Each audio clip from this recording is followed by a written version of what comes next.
Bonjour, bienvenue sur le podcast de Fiscalia du cabinet Drey & Drey où on invite à nouveau Georges David Benayoun, conseiller fiscaliste en France, qui va nous expliquer en fait ce qui se passe, enfin si le sujet vous convient à tous les deux, à Nathaniel et à Georges David Benayoun, comment se passe la déclaration des actifs israéliens à la France?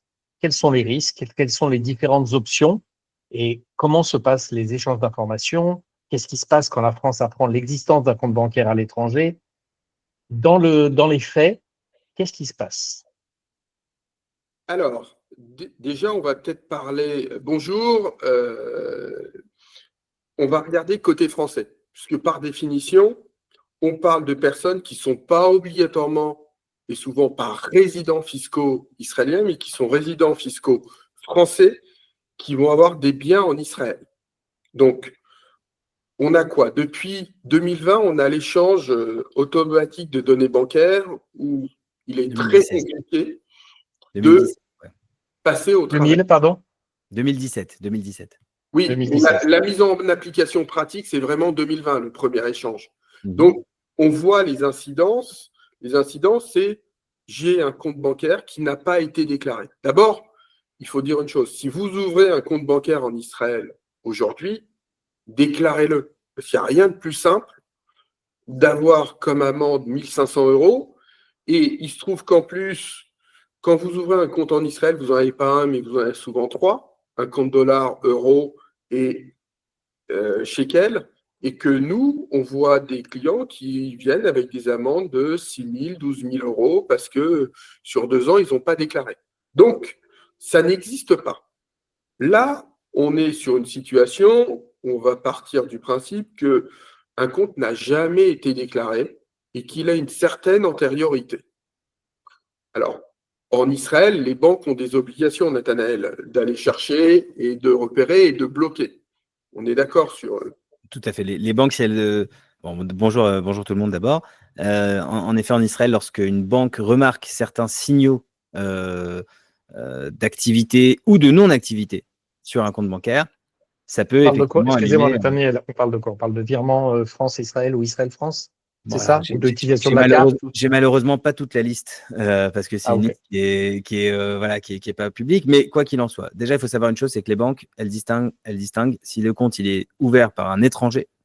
Et là, il n'y a que certaines agences qui peuvent vous ouvrir le compte. Vous ne pouvez pas aller à l'agence de quartier. C'est des agences qui vont traiter ce qu'on appelle les Toshafruits, donc les résidents, les citoyens étrangers, et les banques qui vont être ouvertes, ou la banque qui va voir devant elle une personne qui a la nationalité israélienne, donc avec le numéro de Teudat Zehut. Très souvent, par le passé, on va dire dans les années 2012 à 2015, c'était avant l'échange d'informations automatique, et il y avait beaucoup de Français, entre autres, qui avaient des comptes bancaires, de l'argent sur des comptes bancaires en Israël, des comptes qui avaient été ouverts avec leur passeport français. À l'époque, c'était permis. Parfois même, on me raconte que c'était les banques elles-mêmes qui venaient chercher, qui s'assuraient de faire le transfert. Peu importe, c'était une autre époque. À l'époque, peut-être, c'était possible. Ces gens-là, entre 2012 et 2015, ont pensé souvent sur le conseil de leur avocat israélien qu'il suffisait de devenir citoyen israélien, d'obtenir ce qu'on appelle la Teudat Zehut, donc le numéro d'identité, et ensuite d'aller voir la banque en disant bah, ça y est, moi je ne suis plus étranger, je suis israélien, mon compte, tu vas le noter comme étant citoyen israélien, et donc je ne suis pas sur la liste des échanges d'informations automatiques. Alors, avec un peu de recul, il s'avère que ça n'a pas suffi, puisque les banques ont reçu comme instruction de vérifier la résidence fiscale de la personne et non pas la citoyenneté de la personne. Et les banques ont émis comme riposte en disant bah oui, mais moi, s'il me donne la Teudat Zehut, comment je peux savoir s'il est résident fiscal ou pas? Donc, c'est à ce moment-là qu'ils ont ouvert les critères, qui sont malheureusement une liste fermée. On n'a pas accès à cette liste. C'est une liste qui circule et chaque banque a le droit d'ajouter sur cette liste ses propres critères personnels. Et ces critères, ceux qu'on connaît, ça va être par exemple l'usage irrégulier d'une carte bancaire. Par exemple, une carte bancaire n'est jamais utilisée pendant 2 mois, et puis d'un coup, sur 2 semaines, il y a un pic d'utilisation énorme, et puis après, rien. Encore pendant 3 mois, ça, on a compris que C'est louche, oui. Bah, c'est surtout que quelqu'un n'était pas là, il a retrouvé sa carte dans le tiroir, il vit avec pendant 3 semaines, 2 semaines, et puis il repart, etc. Autre chose aussi, c'est quelle antenne, tout simplement, quand on appelle la personne. Alors, si la personne n'a pas de numéro de téléphone israélien, on en avait parlé dans un précédent épisode, ça déjà c'est louche pour la banque, parce qu'effectivement, quelqu'un qui a un compte en banque, en règle générale, il a un numéro de téléphone qui va avec le pays où il est censé résider. Donc, si vous n'avez pas de numéro de téléphone israélien, c'est louche. Si vous avez un numéro de téléphone israélien, mais qu'à chaque fois qu'on appelle dessus, parce que la banque est obligée de faire des appels tests pour vérifier si votre téléphone est connecté, est allumé, là aussi, s'il est éteint 3 fois sur 4, c'est louche également. Qui a un téléphone éteint 3 fois sur 4?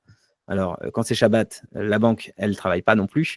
Donc, quand il vous appelle et que le téléphone est censé être allumé et qu'à chaque fois il est éteint, voilà. Donc ça, c'est des petits critères. Il y en a encore d'autres, mais bon, la liste, elle peut être longue. Ça, c'est des critères qui vont peut-être réveiller un petit peu, allumer quelques lumières auprès de la banque israélienne. Qu'est-ce qui se passe quand la banque a un soupçon sur une personne qui a une Teudat Zehut, mais qui potentiellement n'est pas résident fiscal israélien? Eh bien, elle va envoyer une lettre. Une lettre qui va dire, en substance, pour nous, on a un doute sur le compte. Pour nous, c'est un compte qui doit être flagué, comme on l'appelle chez nous, c'est-à-dire qui doit être marqué par un drapeau et être listé sur la liste des non-résidents. Et donc, avec l'échange d'informations automatique. Et je répète, je précise, c'est un échange automatique. Il n'y a pas besoin, il n'y a pas d'être humain qui se pose derrière. Tous les comptes flagués sont automatiquement envoyés aux administrations fiscales étrangères. Et la personne qui reçoit cette lettre doit répondre dans un délai imparti et justifier de sa résidence fiscale israélienne, s'il a envie d'être considéré comme résident fiscal israélien. Évidemment, si c'est des actifs non déclarés, si c'est des comptes bancaires non déclarés, on va en parler, Georges, dans quelques secondes. Mais voilà, ça c'est un petit peu le process, comment ça se met en place. Nous, on accompagne évidemment quand c'est le cas, parce que des fois, il y a des erreurs. Des fois, les banques envoient des lettres aux mauvaises personnes et on a pour mission d'aller prouver à la banque que la personne est bien résidente fiscale israélienne. On peut obtenir un certificat de résidence, il y a pas mal de manières d'obtenir et de sortir de cette liste. Mais en tout cas, si vous ne répondez pas dans le délai imparti ou si vous n'avez pas convaincu la banque que vous n'êtes pas résident fiscal que vous êtes résident fiscal israélien, à ce moment-là, c'est soit donc la banque va vous geler le compte tant qu'elle n'aura pas obtenu votre NIF ou en hébreu le TIN. Donc c'est le numéro d'immatriculation fiscale, c'est-à-dire votre numéro fiscal dans le pays de résidence. En France, dans votre avis d'imposition, vous avez votre numéro de fiscal du déclarant 1, déclarant 2, vous avez un numéro fiscal. Et c'est ce numéro-là qui doit être transmis à la banque israélienne. Et c'est ce numéro qui va rentrer dans le système d'échange automatique, d'échange automatique international. Et si la banque obtient un numéro qui est faux ou elle va faire un test, en fait, elle va émettre un ping, entre guillemets. Si c'est faux, elle bloque le compte. Donc, n'allez pas vous amuser à changer les 2 derniers chiffres. Au début, ça fonctionnait. Maintenant, ça ne marche plus. Ils ont un système de vérification online. Voilà un petit peu qu'est-ce qui se passe, comment un compte il peut être flagué, pourquoi. Donc, si déjà vous êtes non israélien, a priori, votre compte il est flagué dès l'ouverture. Si vous êtes israélien et que la banque a des doutes sur votre compte, il peut être flagué. Et là, qu'est-ce qui se passe, Georges, quand le compte il est flagué? Alors, voilà. Généralement, on m'appelle, on me demande de prendre rendez-vous. Quand je leur demande le sujet, on me dit je ne peux pas vous en parler. Et Et t'as compris. Rapidement, parce que quand on est fiscaliste, on connaît ces sujets depuis une dizaine d'années. Et donc, on nous explique soit qu'il se trouve avec un compte en Israël qui est gelé dans l'attente de la communication d'un numéro fiscal français, et donc ils ne peuvent plus utiliser les fonds, ou carrément qu'ils ont reçu un premier courrier de l'administration fiscale française, généré automatiquement, qui leur explique que l'administration a des informations sur un compte bancaire, et donc, alors sans donner le pays, le premier courrier ne donne jamais le pays, et donc ils doivent communiquer les informations à l'administration. Et quand ils ne répondent pas au bout de 30 jours, on a un deuxième courrier qui, là, explique que on a des comptes bancaires qui apparaissent, dans notre cas qui nous intéresse, Israël, auprès de telle banque. Donc, on leur demande de régulariser leur situation ou, à défaut, ils pourraient avoir une amende égale à 60% des sommes présente sur ce compte au cours des 10 dernières années, en prenant le montant le plus élevé au cours des 10 dernières années. Attends, on l'a refait, celle-là, c'est 60%, pour que tout le monde ait bien compris. L'administration française demande 60%, 60% du montant le plus élevé présent sur le compte au cours des 10 dernières années. C'est ce qu'on appelle les dispositions de l'article L23B du livre de procédure fiscale. Et waouh. Alors, attention, cette disposition a été validée par le Conseil constitutionnel. La Cour de justice des communautés européennes a été saisie parce qu'on a un vrai sujet de prescription. Alors, c'est important parce que tout à l'heure, on va parler de la régularisation des actifs immobiliers. En Israël, on a 2 typologies de clients qui existent. C'était les comptes bancaires. Honnêtement, soit ils ont disparu, on ne sait pas si c'est le compte bancaire ou la personne, mais ces sujets-là sont aujourd'hui moins présents que l'immobilier. Mais ça a été quand même un flot continu pendant 10 ans. On a encore ces sujets-là qui existent. Donc, le vrai sujet, c'est comment je fais pour éviter les dispositions de cette fameuse article et cette amende de 60%. Alors, ça a un côté totalement irréel, parce que l'administration, pendant longtemps, n'a pas voulu, il ne l'a pas appliqué. Il se trouve que le Conseil constitutionnel a validé le fait que l'amende puisse être de 60%. Mais c'est quoi? Pourquoi on a cette amende? Parce qu'on ne peut pas justifier l'origine des fonds. Or, on a un sujet qui est pour justifier l'origine de fonds qu'on détient en Israël ou ailleurs depuis 20, 30 ou 40 ans. Il y a un moment où je ne peux plus amener la preuve. Pourquoi je ne peux plus amener la preuve? Parce que les banques dans le monde entier, pays OCDE principalement, mais aussi les autres, passer un délai de 10 ans ne vous donne plus aucune information. Donc, on vous demande de justifier l'origine de fonds qui, des fois, sont totalement impossibles à apporter. Et plus votre compte est ancien, plus c'est impossible de le faire.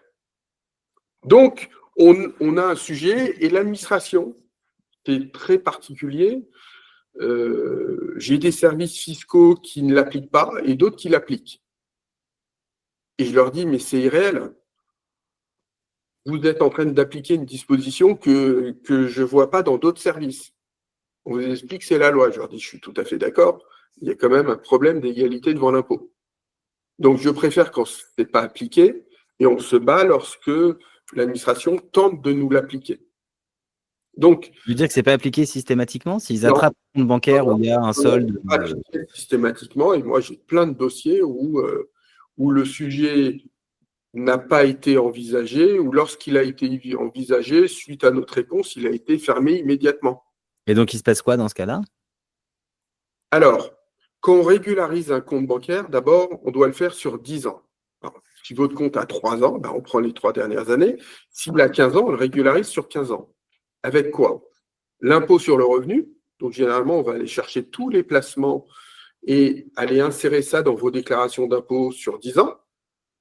Et vous allez gagner 5 000 shekels ou 50 000 shekels ou 30 000 $, on va le rajouter. Donc, impôt sur le revenu. On a après l'impôt sur la fortune. Alors, il se trouve que nous sommes en 2025, même si vous écoutez le podcast en 2026. Donc, en 2025, on revient jusqu'en 2015. Et jusqu'en 2017, on avait l'impôt sur la fortune où on avait des comptes bancaires. C'est de plus en plus réduit, puisqu'aujourd'hui, l'impôt sur la fortune en France, c'est l'impôt sur la fortune immobilière. Et on a ce sujet-là qui existe. On a des pénalités sur les 5 dernières années pour non-déclaration de compte bancaire. Alors, c'est 1 500 €. Voilà. Alors, il ne faut surtout pas avoir des trusts. On va peut-être l'envisager. Le trust, c'est le pire gros mot en fiscalité française. C'est 20 000 € d'amende par an. Et puis, le trust, ça se termine souvent très, très mal. Parce que vous avez plein d'aspects qui viennent se rajouter, ce qu'on appelle la taxe de 3%, l'ISF, l'IFI, beaucoup de choses. Et puis, on a cette fameuse amende, donc qui qui a un intérêt. Hein.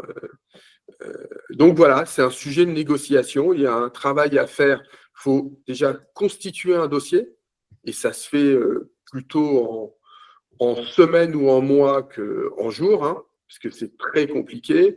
Il faut avoir tout traduire et puis expliquer la situation à la France, à l'administration fiscale. Donc, selon l'importance des dossiers, on va aller sur un service ultra spécialisé ou aller sur le service dont vous dépendez des impôts en France. Voilà. Ça concerne les comptes bancaires. Mais ce qu'on voit aujourd'hui, principalement, c'est pas ça, c'est de l'immobilier. Ouais. Et de l'immobilier à deux sujets, soit parce que c'est l'immobilier que les personnes ont acheté entre les années, allez, on va dire 80 et les années 2000. Et puis, il y a un moment, soit j'ai une succession, soit je veux vendre. Et ça, Nathanaël, je vais te poser la question, même si je connais la réponse. J'ai un bien immobilier en Israël. Alors, ce n'est pas le cas. Hein. Du moins, moi, c'est déclaré. Mais j'ai un bien immobilier en Israël pour éviter que l'administration fiscale française qui écoute vienne me revenir. On les salue, on les embrasse. Voilà. J'ai un bien immobilier en Israël. Je souhaite le vendre. Ouais. Et je viens te voir et je suis résident fiscal français. Et je te dis, mais je ne comprends pas. La banque me dit qu'elle ne va pas vouloir prendre l'argent. Ouais. Donc, c'est commun. On est bien d'accord, aucune banque en Israël aujourd'hui n'acceptera le prix de cession d'un bien immobilier détenu par un résident fiscal français s'il ne démontre pas que ce bien est connu du fisc français. Alors, non seulement ça, et dans certains cas, ils vont même demander à ce qu'on atteste que même à l'origine des fonds qui ont servi à l'acquisition du bien ont bien été déclarés à l'administration fiscale française. Parce que je sais que tu vas parler après de la prescription sur les biens immobiliers, enfin en tout cas je m'en doute, et là on a un problème, parce que peut-être parfois comme c'est prescrit, on ne peut pas avoir du coup utilisé des fonds qui étaient peut-être déclarés en France au moment de l'achat, et donc on a du mal à attester. En tout cas, ce n'est pas systématique. On peut vendre, on peut disposer de son bien, mais mon conseil, alors en cas de succession, c'est malheureusement trop tard pour agir, mais en cas voilà, si vous souhaitez vendre et que vous êtes dans cette situation, assurez-vous d'abord de régulariser, parce que ça peut faire un effet boule de neige avec un échange d'informations bancaires qui peut-être était passé à l'as et qui va être remis à jour.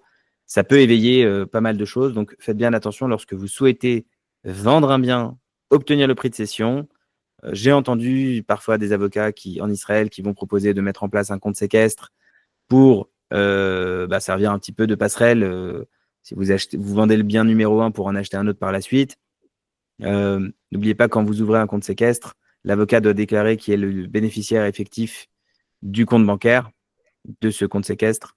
Et donc, techniquement, la banque, si elle fait bien son travail, est censée également bloquer à ce moment-là, parce qu'elle est censée demander également une attestation comme quoi le bien a bien été déclaré en France.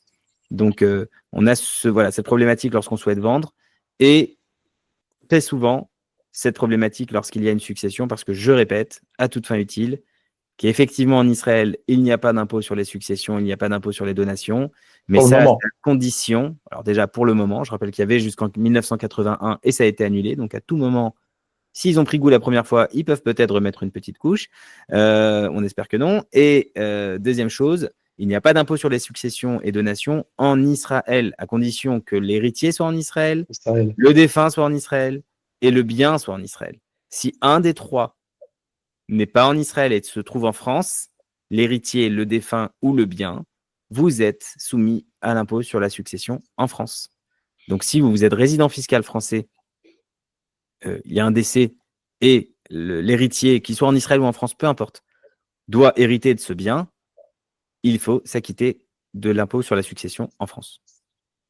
Et pas que ça. Et pas que ça. Pourquoi ? Parce que là, on parle de régularisation. Ils sont comme ça, les auditeurs. Ah non, mais on est terrifiés, là. Non, mais pas que ça. Pourquoi ? Parce qu'on parle de régularisation de biens immobiliers. le décès va officialiser la détention d'un bien immobilier. Donc, vous allez devoir payer des droits de succession. Mais en France, on va aussi demander au titre de la personne qui est décédée de régulariser sa situation en revenant sur 10 ans. Et cette responsabilité de régularisation, elle est transmise à l'héritier, du coup. Oui, alors sans pénalité, de manière plus simple, parce qu'il n'est pas fautif, même si il avait l'information de la détention du bien. Donc, qu'est-ce qui se passe quand vous avez un bien immobilier qui n'est pas déclaré? Bon, vous allez voir, c'est plutôt simple. On va considérer que le bien, dans un premier temps, il n'est pas loué. Parce que là, c'est là, Nathanaël, où on a nos sujets. Mais si le bien est une résidence secondaire qui détenait en Israël, je n'ai pas d'impôt sur le revenu puisque le bien n'était pas loué. J'ai potentiellement, par contre, un impôt sur la fortune. Alors, je voudrais quand même expliquer une chose parce que on m'explique, oui, souvent on me dit, mais je ne comprends pas, Maître Benayoun, votre évaluation. D'abord, moi, je ne suis pas évaluateur. Je prends des données qui me sont données par des agents immobiliers israéliens et le fisc français exige d'avoir au moins 2 évaluations faites par des agents immobiliers. Il faut bien comprendre qu'un bien qui vaut 3 millions de shekels, il n'a pas la même valeur en 2020, en 2022 et en 2025.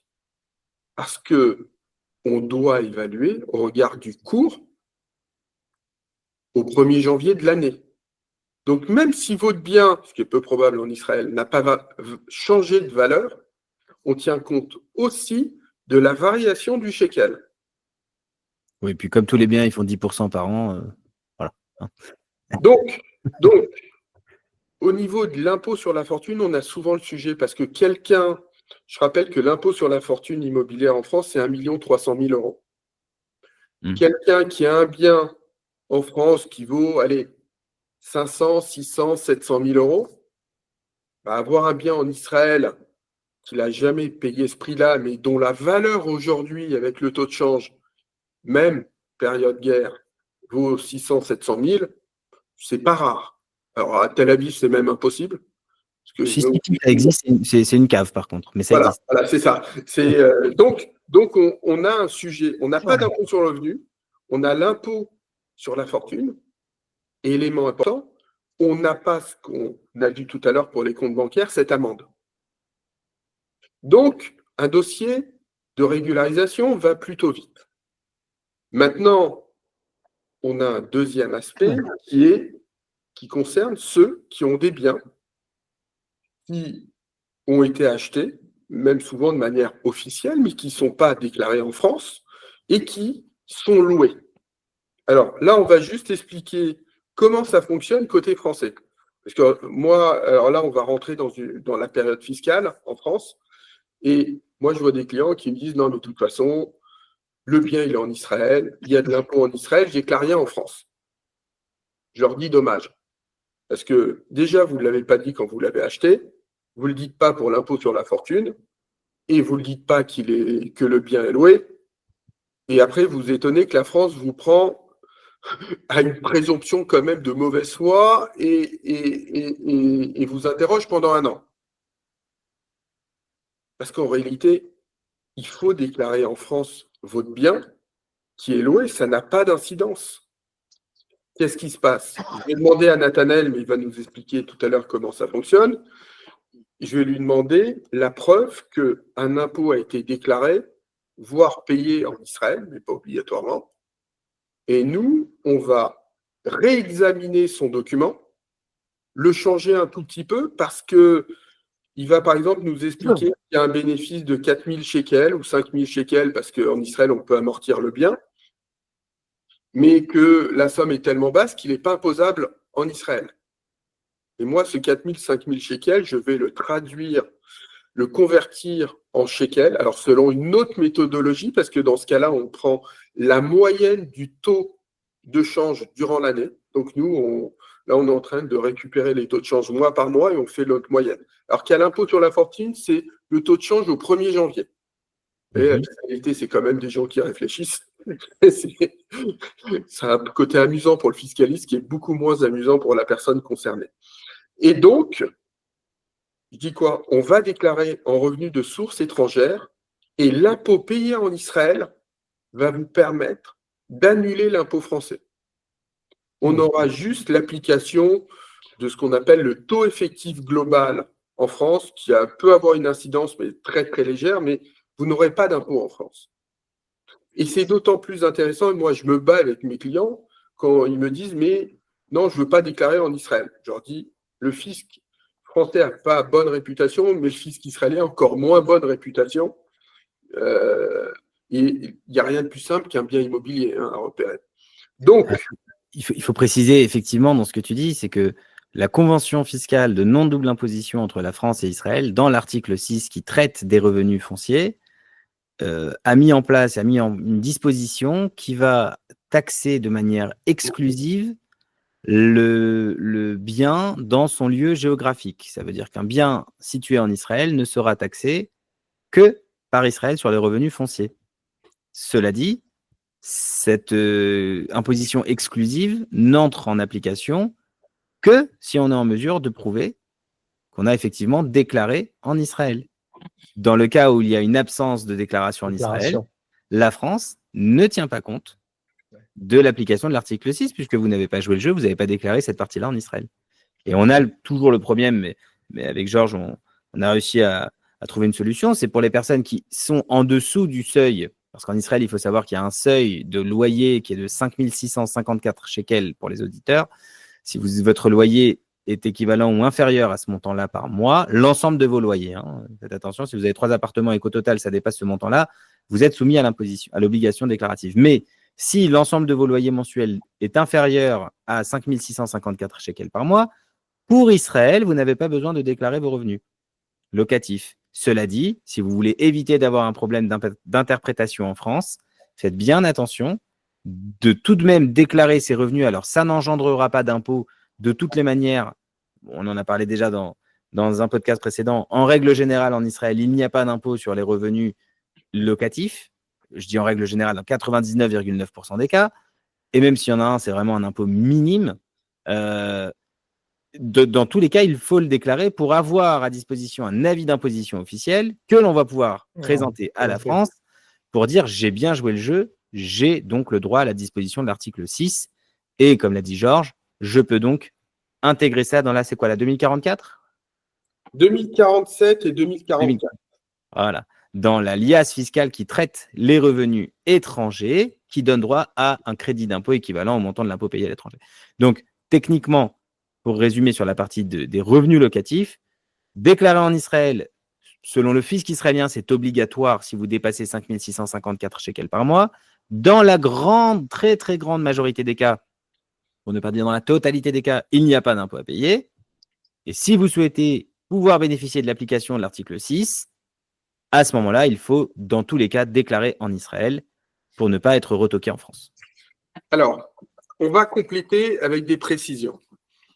Il faut savoir que lorsqu'on est résident fiscal français, on a l'obligation de déclarer en France donc les revenus immobiliers de source israélienne, mais on a surtout l'obligation d'appliquer les règles françaises au calcul de l'impôt. Donc, quand en Israël, il y a 2 mécanismes, peut-être que tu veux en parler, des 10% et de l'amortissement. Oui, il y a 2 forfaits, il y a 2 grandes familles de forfaits en Israël. Il y a le régime du forfait à 10%, donc là, c'est le régime le plus simple au monde. Vous prenez l'ensemble des loyers que vous avez encaissés dans l'année, vous multipliez par 10%, vous faites un joli chèque à l'administration, c'est terminé, vous avez payé vos impôts. Donc, en d'autres termes, l'impôt israélien coûte un maximum de 10% sur les revenus locatifs. C'est le maximum que vous pouvez payer. Ça, c'est le forfait numéro 1. C'était le forfait le plus couramment utilisé par le passé. Parce que le forfait 2 à l'époque n'était pas intéressant. C'est quoi le forfait numéro 2 ? C'est l'équivalent alors pour les auditeurs français, du LMNP ou d'une SCI à l'IS. Ça veut dire qu'on va pouvoir utiliser déduire l'ensemble des charges de l'appartement, donc les travaux, l'entretien, les intérêts si vous avez un crédit bancaire, le gestionnaire, l'avocat, le comptable. Voilà, ça, c'est les charges classiques. Et surtout, la charge principale, c'est l'amortissement. Quand on parle de l'amortissement, grossièrement, c'est 3% du prix d'achat initial de l'appartement. Et ce montant-là, on va pouvoir l'utiliser pendant 25 ans. Donc, si vous avez acheté un appartement à 3 millions de shekels, vous avez le droit à un abattement de 90 000 shekels, sans compter les dépenses supplémentaires dont on a parlé avant, les intérêts, le gestionnaire, l'avocat, voilà. Donc, en fait, vous avez un package de dépenses ou de charges que l'on va pouvoir déduire de vos loyers. Et donc, dans la grande majorité des cas, les loyers ne dépassent pas. Au contraire, il y a même une perte. Souvent, il y a une perte fiscale parce que les loyers sont inférieurs au montant global des dépenses lorsqu'on rajoute également l'amortissement. Attention, je précise aussi, comme le LMNP 2025, c'est le cas maintenant, en Israël, lorsque vous vendez un bien qui a été loué, peu importe quel forfait vous avez utilisé, que ce soit le forfait à 10%, où je le rappelle, vous n'avez pas le droit d'utiliser l'amortissement, que ce soit l'utilisation du forfait réel, vous avez utilisé l'amortissement tous les ans, vous devez déduire de votre prix d'achat initial le montant total des amortissements que vous avez, soit que vous avez utilisé, soit que vous auriez pu utiliser, même si vous ne les avez pas utilisés. Donc, sur le calcul de la plus-value, on paye l'impôt sur la plus-value sur les amortissements, qu'ils soient utilisés ou non. J'entends souvent les gens dire « je préfère payer le forfait à 10% parce que en cas de revente, j'économise la plus-value sur les amortissements ». C'est faux. L'article 122 va réintégrer les amortissements. Le fisc va recalculer l'amortissement maximal que vous auriez pu demander pendant toute la période de détention et de location et va le déduire de votre prix d'achat. Donc attention, ne faites pas l'erreur, payez le forfait à 10%.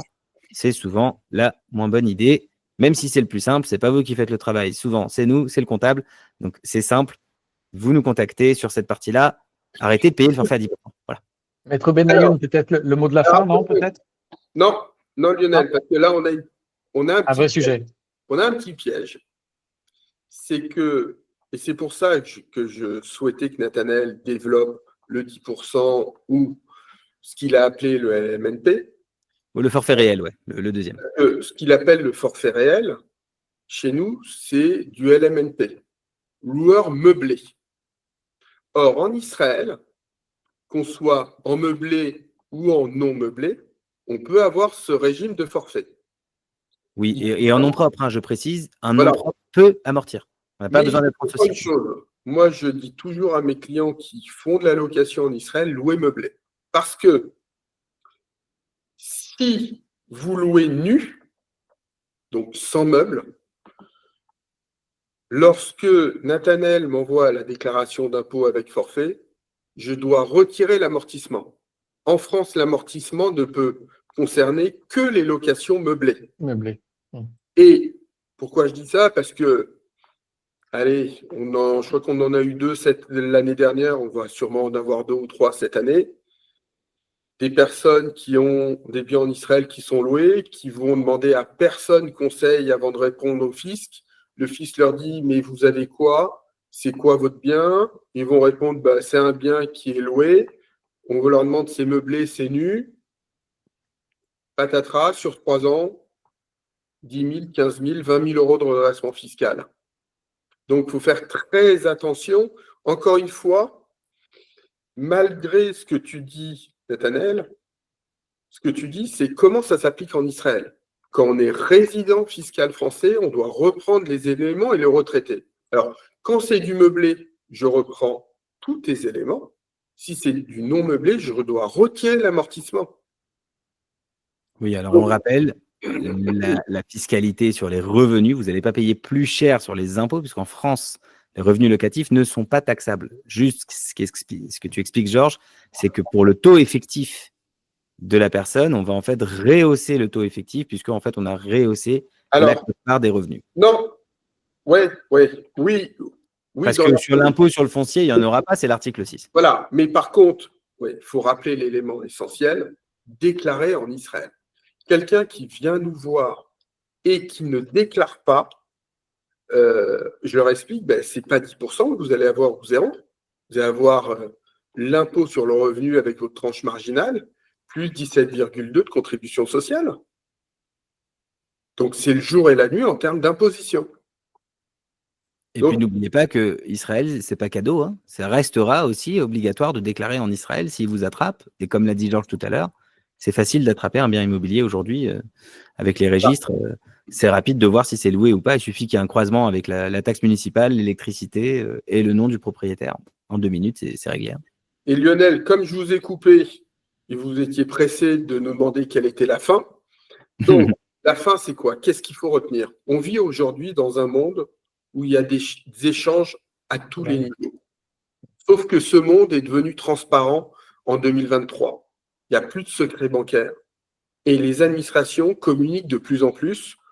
Pourquoi? Parce que c'est l'informatique, l'intelligence artificielle. Il faut savoir que sur les comptes bancaires, c'est la première fois où l'administration fiscale a utilisé à fond l'intelligence artificielle pour aller chercher, parmi toutes les données qui ont été récupérées, les personnes à aller regarder prioritairement. Donc, ils ont regardé en fonction du patrimoine, en se disant que la personne qui a un compte à l'étranger, qui a un gros patrimoine, devrait quand même avoir un compte plutôt élevé. Et ainsi de suite. Donc aujourd'hui, ne pensez plus comme vraisemblablement ça a été dans le cas il y a 20 ans, 25 ans, 30 ans.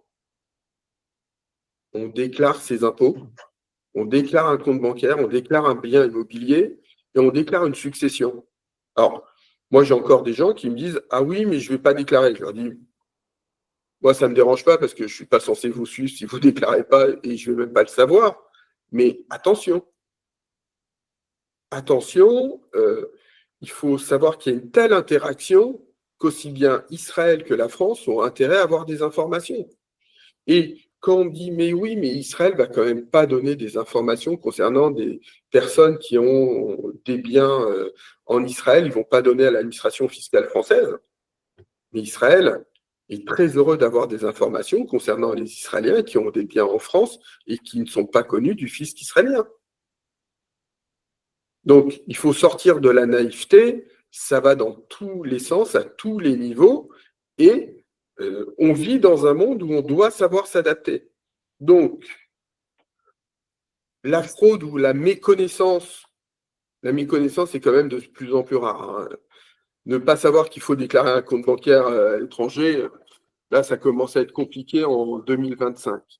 Mais il faut aller chercher l'optimisation, l'utilisation des textes, notamment la convention fiscale, des textes israéliens, français, combiner nos savoir-faire, mais vous ne pouvez pas aujourd'hui dire je fais un trait et je ne donnerai jamais. Vous vous mettez en danger. Et puis surtout, et ça fait beaucoup bouger de personnes, parce que c'est souvent des biens achetés il y a un certain temps, je leur dis, mais vous pouvez, décider de ne pas traiter le sujet, mais le sujet, il ne va pas s'effacer avec une succession, hein. Vous allez refiler la patate chaude à vos enfants. Et moi, pour gérer des successions et des personnes, on me dit souvent, mais qu'est-ce qu'ont fait nos parents? Pourquoi ils n'ont pas résolu le problème? Parce qu'en plus, souvent, ça crée des problématiques entre les héritiers. No comment. Toujours comme ça. Merci beaucoup, maître Georges David Benayoun. Exceptionnel, un petit peu plus technique. Nathaniel, peut-être quelque chose à ajouter? Je pense que Georges a très très bien résumé. Aujourd'hui, on peut plus jouer la naïveté, la carte de la naïveté. Il y a beaucoup d'informations. Ce podcast est également une source d'information. Voilà, vous êtes prévenus. Alors, vous likez, vous partagez, vous Exactement. inscrivez, voilà, vous souscrivez. C'est très important. Et on veut pas, et c'est l'objectif, l'intérêt de ce podcast initial. Oui, c'est un secteur d'acquisition client, on va pas se le cacher. On reçoit beaucoup de demandes après chaque épisode, c'est normal. Continuez à nous envoyer vos questions, continuez à nous envoyer vos commentaires. Mais l'intérêt de ce podcast, c'est que on informe les gens. Aujourd'hui, l'administration, que ce soit en Israël ou en France, est de plus en plus réveillée, de plus en plus technique, avec de plus en plus d'outils. Et Ils ont besoin l'intelligence d'argent, hein. artificielle ne va rien faire pour arranger ou pour faire partir dans l'autre sens. Ce sera traité plus vite, mieux, plus rapide. Et donc, il faut être prêt.